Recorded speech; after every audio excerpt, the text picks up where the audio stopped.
আসসালামু আলাইকুম রহমতুল্লাহি ওবারাকাতুহ।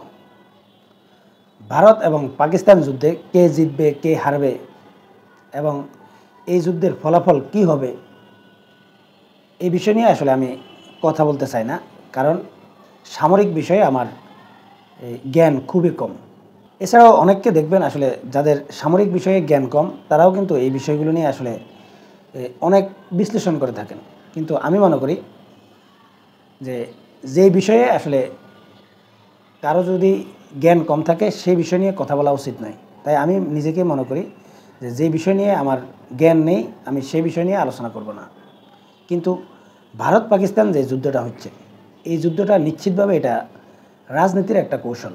এবং পাকিস্তান এবং ভারত যে যুদ্ধটা এখন আমাদেরকে দেখাচ্ছে বা যেই পরিস্থিতি আমরা দেখতেছি, এটা আসলে নরেন্দ্র মোদীর একটা অপরাজনীতির কৌশল।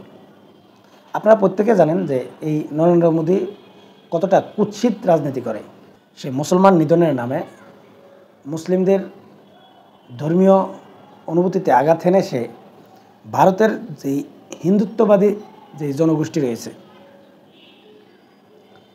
যেই লোকগুলো আসলে অশিক্ষিত এবং বর্বর চিন্তাধারা লালন করে, এই জাতীয় লোকদের জনসমর্থন পেতে আসলে নরেন্দ্র মোদী এই রাজনীতির কৌশলগুলো কিন্তু বারবার ব্যবহার করে সে ক্ষমতায় যাওয়ার জন্য জনপ্রিয়তা ধরে রেখেছে।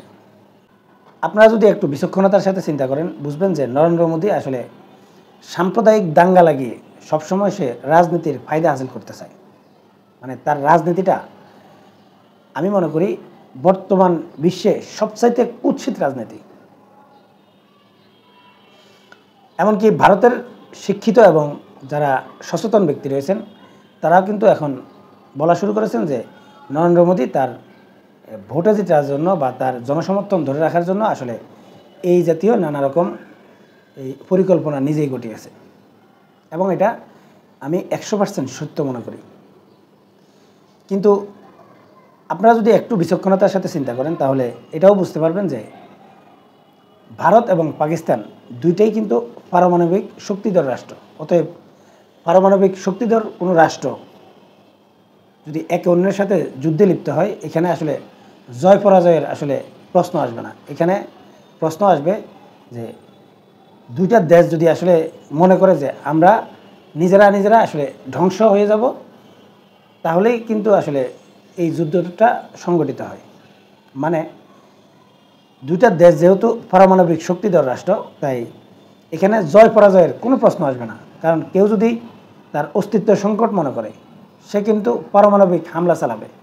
আর একে অন্যের বিরুদ্ধে যদি সেটা চালায়, তাহলে এখানে জয় পরাজয়ের কিছু আসবে না, দুইটা দেশই কিন্তু ধ্বংস হয়ে যাবে।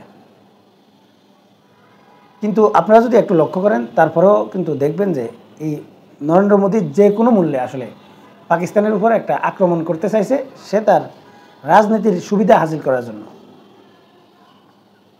আর পাকিস্তানও জানে যে ভারতের সাথে যুদ্ধ করে আসলে এখানে জিতা সম্ভব না বা এখানে জয় পরাজয় আসবে না, এটা পাকিস্তানের জন্য ধ্বংস নিয়ে আসবে। তাই দুইটা দেশ বা দুইটা দেশের যে সেনাবাহিনী রয়েছে, যারা এই যুদ্ধ সম্পর্কে অভিজ্ঞ, এরা কিন্তু কখনো এটা চাইবে না এই দুইটা দেশ যুদ্ধ লেগে যাক। কিন্তু যেহেতু নরেন্দ্র মোদী আসলে একটা প্ল্যান সাজিয়েছে তার ভোটের রাজনীতির জন্য, তাই মুখ রক্ষার জন্য সে এই হামলাটা করিয়েছে। এবং পাকিস্তানও কিন্তু পাল্টা হামলা করেছে। এখন দুই দেশ তাদের মুখ রক্ষার জন্য তারা বলবে যে তারাই জিতেছে, তারাই সাহসী ভূমিকা পালন করেছে। আসলে এই যুদ্ধটা আসলে হবে না। আমি আপনাদেরকে নিশ্চিতভাবে বলতে পারি যে এই যুদ্ধ হওয়ার কোনো সম্ভাবনা নেই।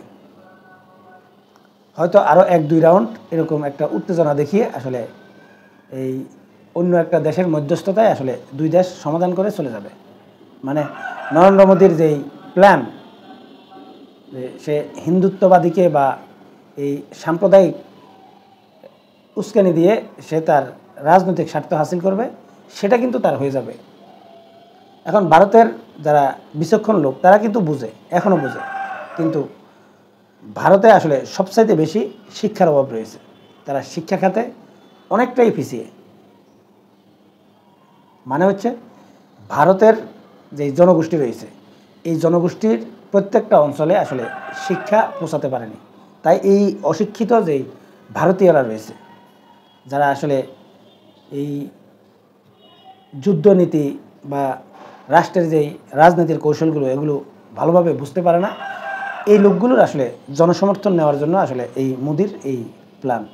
আপনারা দেখবেন যে হয়তো আর দুই একটা রাউন্ড আসলে একে অন্যের সাথে দ্বন্দ্ব ভাব একটা দেখাবে, এরপর আসলে একটা সমঝোতার মধ্যে আসলে চলে যাবে। এটা নিয়ে এই যে বিভিন্ন রকম আপনারা যেই মুখরোচক যেই সব সংবাদগুলো দেখেন, এগুলো আসলে না দেখাই উত্তম এবং এই বিষয় নিয়ে আসলে চিন্তা না করাই উত্তম, কারণ এখানে যুদ্ধ হবে না।